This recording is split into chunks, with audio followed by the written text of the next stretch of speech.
Қазақстанды аязды қыс күтіп тұр. Ассалаумағалейкум армағазақ арнамызға қош келдіңіз. Қазақстан және де жаһанда болып жатқан ең сол жаңалықтарды алғашқылар қатарында білгіңіз келсе, арна төмендегі бір ғана лайк және де подписка тетемелерін баста кетуді ұмытпаң. Ал онда біз бастадық.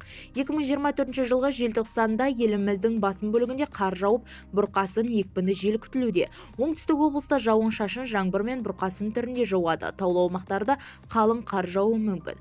Еліміздің батысында, оңтүстігінде және көктайғақ болып тұман түседі.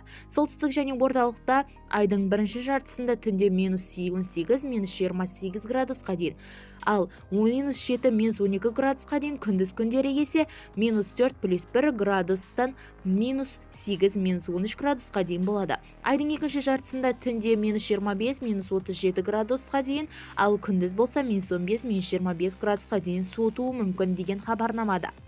Солтүстік және оңтүстік шығыста түнде -10, -18 градустан 0, -5 градусқа дейін, күндіз болса 0, -5 градустан +3, +12 градусқа дейін болады.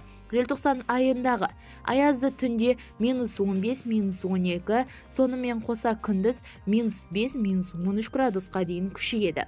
2025 жылғы қаңтарда Қазақстанның басым бөлігінде ауа райы температурасы клиникалық нормада жақын болады деп күтілуде.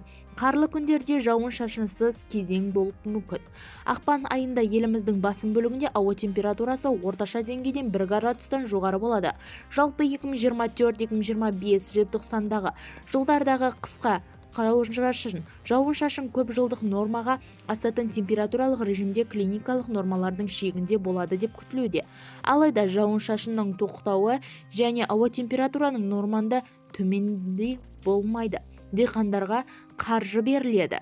Премьер-министрі Олжас Бекбетов ауыл шаруашылығы министрлігі мен Бәйтерек холдингіне тез арада өтінімді пұлын жинап, 1 желтоқсаннан бастап 2024 жылғы көктемгі егіс және жиын теріс жұмыстары сапалы жүргізу үшін диқандардың қаржылықтарына жұмыстар кірісу үшін тапсырылды. Азық-түлік корпорациясы фермерлері астықты қолайлы бағаменен тікелей алып сатуы қамтамасыз етілуі керек.